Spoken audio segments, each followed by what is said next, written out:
प्रसार भारती अभिलेखागार की प्रस्तुति सदाबहार सुनहरे दौर का अनमोल खजाना। बहनों और भाइयों, मेरे देशवासी बहनों और भाइयों, साथी नागरिकों, बहनों और भाइयों, बहनों भाइयों और मेरे देश के प्यारे बच्चों, संग्रहालय की गलियारों से समृद्ध साहित्य।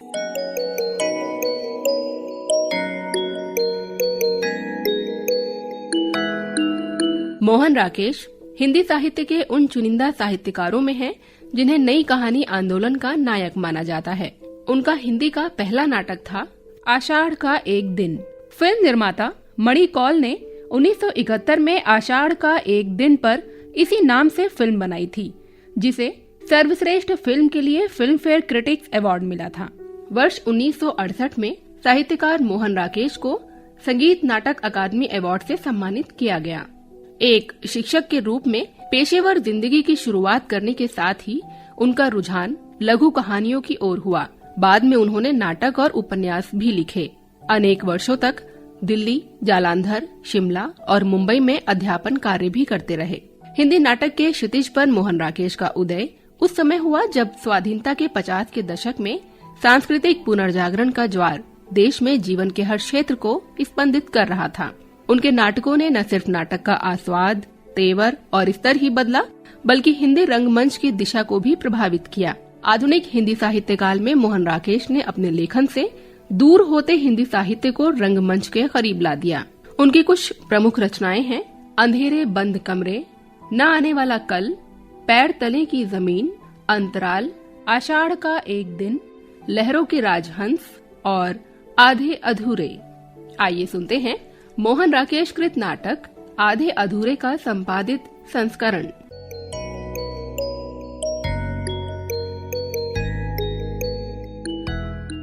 सावित्री एक नौकरीशुदा महिला है जो अपने पति महेंद्र और बच्चों अशोक और किन्नी के साथ रहती है। बड़ी बेटी बिन्नी की शादी मनोज से हो चुकी है। एक दिन सावित्री महेंद्र से अपने बॉस सिंघानिया के घर आने का जिक्र करती है, जिनसे उसने अशोक की नौकरी ढूंढने के लिए कहा होता है। सुनो, वो आज फिर आएगा अभी थोड़ी देर में, तब तो घर पे रहोगे तुम? कौन आएगा? सिंघानिया? हाँ, उसी किसी के यहाँ खाना खाने जाना है इधर। 5 मिनट के लिए यहाँ भी आएगा। तुम्ही ने कहा होगा उससे आने के लिए। कहना फर्ज नहीं बनता मेरा, आखिर मेरा बॉस है। किस वक्त आएगा? पता नहीं, जब भी गुजरेगा इधर से। ये अच्छा है। तुम्हें और चाय की पहले चाहिए क्या? मैं बना रही हूँ अपने लिए। बना रही हूँ तो बना लेना एक मेरे लिए भी। तुम्हें आज कहीं जाना है क्या? सोच रहा था जुनेजा क्या हुआ था। ओह, जुनेजा के यहाँ हुआ? उसे देने के लिए पैसा नहीं है तो कम से कम उसे मुंह तो दिखाते रहना चाहिए। हाँ, दिखाओ मुंह जाकर। 6 महीने बाहर रहकर आया है, हो सकता है कोई नया कारोबार चलाने की सोच रहा हो जिसमें भी तुम्हारे लिए तो पता नहीं क्या क्या करेगा उस जिंदगी में। पहले ही कुछ कम नहीं किया है, अब जुनेजा आ गया है ना लौट कर, तो रहा करना फिर 3-3 दिन घस है। मैं जब भी किसी को बुलाती हूँ यहाँ, मुझे पता होता तुम यही सब बातें करोगे। वैसे 1000 बार कहोगे कि लड़के की नौकरी के लिए किसी से बात क्यों नहीं करती, और जब मैं मौका निकालती हूँ उसके लिए तो तुम। सिंघानिया तो लगवा ही देगा जरूर, इसीलिए बेचारा आता है यहाँ चलकर। शुक्र नहीं मनाते कि कितना बड़ा आदमी सिर्फ एक बार कहने पर। मैं नहीं शुक्र मनाता। अरे जब किसी नए आदमी का आना शुरू होता है यहाँ, मैं हमेशा शुक्र मनाता हूँ। पहले झकमोहन आया करता था, फिर मनोज आने लगा था। ना शुक्रिय आदमी तुम हो, उससे तो मन करता है कि आज ही नहीं। बिना ये बाहर फिर उसी तरह आई होगी। वो जाकर देख लोगे क्या चाहिए उसे। एक बार इसे पूछती क्यों नहीं खुलकर? क्या पूछूं? ये मैं बताऊंगा तुम्हें। तो तुम खुद ही क्यों नहीं पूछ रहे थे जो पूछना चाहते हो? मैं कैसे पूछ सकता हूँ? क्यों नहीं पूछ सकते? मेरा पूछना इसलिए गलत है कि अगर ठंडे पानी के छींटे मुंह पर मारे तो कुछ होश आया। आजकल के दिनों में तो क्या बात है मामा, आप लोग इस तरह क्यों देख रहे हैं मुझे? तेरे डैडी तुझसे ये जानना चाहते हैं। अगर तुम अपनी तरफ से नहीं जानना चाहती तो रहने दो बात को। पर बात ऐसी है क्या जानने की? उसकी आर्थिक स्थिति ठीक है? ठीक है, वो एक ही बात कहता है। क्या? कि मैं इस घर से ही अपने अंदर कुछ ऐसी चीज लेकर गई हूँ जो किसी भी स्थिति में मुझे स्वाभाविक नहीं रहने देती है। क्या चीज? मैं पूछती हूँ क्या चीज, तो भी उसका एक ही जवाब होता है। वो क्या? कि इसका पता मुझे अपने अंदर से या इस घर के अंदर से चल सकता है, वो कुछ नहीं बता सकता। ये सब कहता है वो, और क्या क्या कहता है? मनोज आज जो तुझसे कहता है ये सब, पहले खुद यहाँ आता रहा है, रात दिन यहाँ रहता रहा है, तब क्या उसे पता नहीं चला? ये मैं उससे नहीं पूछती। पर क्यों नहीं पूछती? क्योंकि मुझे कहीं लगता है कि कैसे बताऊं क्या लगता है, वो जितने विश्वास के साथ ये बात कहता है उससे मुझे अपने से एक अजीब सी चिढ़ होने लगती है। देख लो माँ, ये मुझे फिर तंग कर रहा है। तो चिल्ला क्यों रही है? चिल्ला रही क्योंकि शौकी अंदर मुझे के अंदर क्या कर रहा है इस वक्त? मैं तो सोचती थी कि बड़ा सो रहा था अब तक। मैंने जाकर जगा दिया तो लगा मेरे बाल खींचने। कौन सो रहा था? मैं? बिल्कुल झूठ। मैं तुझसे एक बात पूछूं? पूछो। इस किन्नी की उम्र कितने साल है? यही तो मैं तुमसे पूछना चाहता हूँ। 13 साल की उम्र में बच्ची नहीं है जो तो उसके बाल खींचता रहे। इधर महेंद्र अपने दोस्त जुनेजा से मिलने चला जाता है और उधर सिंघानिया जी आ जाते हैं घर। आप आ गए? आप आइए आइए आइए। नमस्ते। नमस्ते जी, ये मेरी बड़ी लड़की है बिन्नी, और अशोक तो आपसे मिल ही चुका है। अच्छा अच्छा, यही है वो लड़की तुम चर्चा कर रही थी। यहाँ आ जाइए सोफे पर। इतने लोगों से मिलना जुलना होता है कि लीजिए ना थोड़ा सा नमकीन। हाँ हाँ जरूर। उस विषय में सोचा था आपने कुछ? किस विषय में? वो जो मैंने बात कही थी आपसे कि कुछ ठीक सी जगह हो आपकी नजर में तो। बहुत ही स्वादिष्ट है। याद है ना आपको? याद, कुछ बात की थी तुमने एक बार, अपनी किसी कजन के लिए कहा था। नहीं, वो तो मिसेस मल्होत्रा ने कहा था। तुमने किसके लिए कहा था? जी, अशोक के लिए। देखिए, जैसे भी हो इसके लिए आपको कुछ न कुछ जरूर करना है। जरूर जरूर। किसके लिए क्या करना है? जी, अशोक के लिए कुछ न कुछ। हाँ हाँ हाँ जरूर, वो तो है ही। क्यों अशोक जी, बीएससी में कौन सा डिवीजन था आपका? जी ओ। अच्छा अच्छा, हाँ हाँ ठीक है, तो देखूंगा मैं। अब चलना चाहिए, बहुत समय हो गया। जी, मैं सड़क तक चल रही हूँ आपके साथ। थोड़ी देर बाद जगमोहन सावित्री से मिलने घर आता है। हेलो कुकू। अरे, पता ही नहीं चला तुम्हारे आने का। इस तरह फोन किया तुमने अचानक, उससे मुझे कहीं लगा कि तुम कितनी अच्छी तरह समझते हो मुझे। इस वक्त मेरी जो हालत है अंदर से। नो जोक बोलो। तुम जानते हो मैं एक तुम ही हो जिस पर मैं। कहती क्यों हो? कहने की बात है ये। फिर भी मुंह से निकल जाती है। देखो, ऐसा है कि मेरा मतलब है कि बाहर चलकर ही बात करूंगी। बात यहीं कर लो जो करनी है, उसके बाद। नहीं, यहाँ हो नहीं सकेगी बात मुझसे। तुम जहाँ कहो चलते हैं। बताओ कहाँ चलोगी? अच्छा, छोटे रेस्टोरेंट में चले जहाँ के कबाब तुम्हें बहुत पसंद है। तुम्हारा वहीं के लिए मन हो तो चल भी सकते हैं। मुझे हमेशा कितना अफसोस रहा इस बात का कि मेरी वजह से तुम्हें भी जिंदगी में इतनी तकलीफ उठानी पड़ी है। सच पूछो तो मैं अब सोचता ही नहीं इस बारे में। मुझे याद है तुम कहा करते थे सोचने से कुछ होता हो तब तो सोचे भी आते। हाँ यही तो। पर ये भी कि कल और आज में फर्क होता है। तो चले फिर? जैसा कहो। तो कब तक लौट आऊंगी मैं? इसलिए पूछ रही हूँ ताकि इस तरह कह जाऊँ इससे बिन्नी से। तुम पर है ये, जैसा भी कह दो। कह देती हूँ, शायद देर हो जाए मुझे। कोई आने वाला है, उसे भी बता देती। कोई और भी आने वाला है? जुनेजा, वही आदमी जिसकी वजह से तुम तो जानते हो सब। बिन्नी, बिन्नी, वो पता नहीं कहाँ चली गई ये लड़की भी। अब इंतजार कर लो। नहीं, वो आदमी आ गया तो मुश्किल हो जाएगी। मुझे बहुत जरूरी बात करनी है तुमसे, आज ही, अभी। जुनेजा शाम को सावित्री से मिलने आता है, तभी सावित्री भी आ जाती है। सावित्री बाहर गई है? हाँ। मैं थोड़ी देर पहले ही आ गया था।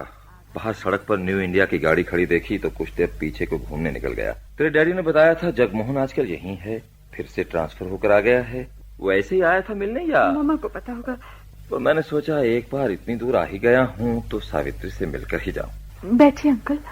नहीं बेटे, मैं अभी चला जाऊंगा। आपको कुछ बात करनी थी मुझसे, बताया था इसने। हाँ, पर इस वक्त तुम ठीक मूड में नहीं हो। मैं बिल्कुल ठीक मूड में हूँ, बताइए आप। मैं एक ही बात कहना चाहता हूँ तुमसे। कहिए। तुम किसी तरह छुटकारा नहीं दे सकती उस आदमी को। तुमने इस तरह शिकंजे में कस रखा है उसे कि वो अब अपने दो पैरों पर चल सकने लायक भी नहीं रहा। अपने दो पैरों पर? अपने दो पैर कभी थे भी उसके पास? कभी की बात क्यों करती हो? जब तुमने उसे जाना तब से 10 साल पहले से मैं उसे जानता हूँ। इसीलिए शायद जब मैंने जाना तब तक अपने दो पैर रहे नहीं थे उसके पास। मैं जानता हूँ सावित्री कि तुम मेरे बारे में क्या क्या सोचती हो, क्या क्या क्या। लेकिन फिर भी कितना कुछ है जो सावित्री कभी किसी के सामने नहीं कहती। पहले कुछ दिन जुनेजा एक आदमी था तुम्हारे सामने, तुमने कहा है तब तुम उसकी इज्जत करती थी, पर आज उसके बारे में जो सोचती हो वो भी अभी बता चुकी हो। जुनेजा के बाद जिससे कुछ दिन चकाचौंध रही तुम, वो था शिवजीत। पर असल चीज वही कि वो जो भी था और ही कुछ था, महेंद्र नहीं था। जल्द ही तुमने पहचानना शुरू किया कि वो निहायत दोगला किस्म का आदमी है, हमेशा दो तरह की बातें करता है। उसके बाद सामने आया जगमोहन, ऊंचे संबंध, जुबान की मिठास, टिप टॉप रहने की आदत और खर्च की दरियादिली। पर तीर की असली नोक फिर उसी जगह पर कि उसमें जो कुछ भी था जगमोहन का सा था, महेंद्र का सा नहीं था। अच्छा हुआ वो ट्रांसफर होकर यहाँ से चला गया। ये वरना खामखा का ताना बना क्यों बुन रहे हैं आप? जो असल बात कहना चाहते हैं वही क्यों नहीं कहते? असल बात इतनी ही कि महेंद्र की जगह इनमें से कोई भी आदमी होता तुम्हारी जिंदगी में तो साल 2 साल बाद तुम यही महसूस करती कि तुमने एक गलत आदमी से शादी कर ली है, क्योंकि तुम्हारे लिए जीने का मतलब रहा है कितना कुछ एक साथ होकर, कितना कुछ एक साथ पाकर और कितना कुछ एक साथ ओढ़ कर जीना। वो इतना कुछ कभी तुम्हें एक साथ एक जगह न मिल पाता।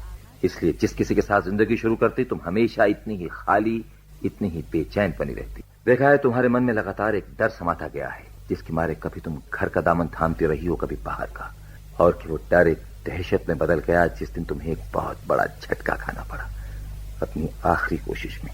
कौन सी आखिरी कोशिश में? मनोज का बड़ा नाम था, उस नाम की डोर पकड़कर कहीं पहुंच सकने की आखिरी कोशिश में। पर तुम एकदम बौरा गई जब तुमने पाया कि वो उतने नाम वाला आदमी तुम्हारी लड़की को साथ लेकर रातों रात इस घर। ये आप क्या कह रहे हैं अंकल? मजबूर होकर कहना पड़ रहा है बिन्नी। शायद मनोज को तुम इतना नहीं जानती जितना ये जानती हैं, इसलिए आज ये उसे बर्दाश्त भी नहीं कर सकती। क्यों सावित्री, ठीक नहीं है? बिन्नी के मनोज के साथ चले जाने के बाद तुमने एक अंधाधुंध कोशिश शुरू की, कभी महेंद्र को और झकझोरने की, कभी अशोक को ही चाकू लगाने की, और कभी उन दोनों से धीरज खोकर कोई और ही रास्ता, कोई और ही चारा ढूंढ सकने की। ऐसे में पता चला जगमोहन यहाँ लौट आया है। आगे के रास्ते बंद पाकर तुमने फिर पीछे की तरफ देखना चाहा। आज अभी बाहर गई थी उसके साथ, क्या बात हुई? आप समझते हैं आपको मुझसे जो कुछ भी जानने का, जो कुछ भी पूछने का हक हासिल है? न सही, पर मैं बिना पूछे भी बता सकता हूँ कि क्या बात हुई होगी। तुमने कहा तुम बहुत दुखी हो आज। उसने कहा उसे बहुत बहुत हमदर्दी है तुमसे। तुमने कहा तुम जैसे भी हो अब इस घर से छुटकारा पा लेना चाहती हो। उसने कहा कितना अच्छा होता अगर इस नतीजे पर तुम कुछ साल पहले पहुंच सके होते। तुमने कहा जो तब नहीं हुआ वो अब तो हो ही सकता है। वो कल परसों फिर फोन करने को कहकर तुम्हें घर के बाहर उतार गया। तुम मन ही मन में घुटन लिए घर में दाखिल हुई और आते ही तुमने बच्ची को पीट दिया। जाते हुए सामने थी पूरी जिंदगी, पर लौटने तक का कुल हासिल उलझे हाथों का गिजगिजा पसीना। आपने कहा है ना, बस सबके सब एक से, बिल्कुल एक से हैं आप लोग। अलग अलग मुखौटे पर चेहरा सबका एक ही। फिर भी तुम्हें लगता रहा है कि तुम चुनाव कर सकती हो, लेकिन क्या सचमुच कहीं कोई चुनाव नजर आया है तुम्हें? तुम्हारा घर है, तुम बेहतर जानती हो, कम से कम मान कर यही चलती हो। अच्छा तो अब चल रहा हूं मैं। तुमसे जितनी बात कर सकता था कर चुका हूं, और बात अब उसी से जाकर करूंगा। मुझे पता है कितना मुश्किल होगा ये, फिर भी ये बात उसके दिमाग में बिठा कर रहूंगा। बिन्नी, क्या बात है अशोक, चला क्यों आया? उठ बिन्नी, अंदर से छड़ी निकाल दे जरा। छड़ी? वो किस लिए चाहिए तुझे? डैडी को स्कूटर रिक्शा से उतार कर लाना है, उनकी तबीयत काफी खराब है। डैडी लौट आए? तो आ ही गया, वो आ गया। हाँ आ ही गए।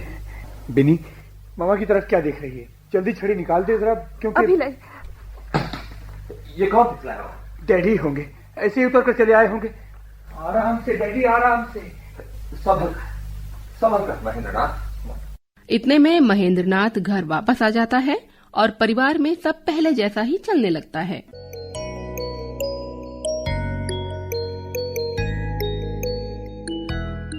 अभी आपने सुना जाने माने साहित्यकार मोहन राकेश कृत नाटक आधे अधूरे का संपादित संस्करण। इस कार्यक्रम की कॉम्पेयर थी प्रीति कमल, कार्यक्रम सहायक थे रवि कुमार सिंह और प्रस्तुति थी रंगोली श्रीवास्तव की।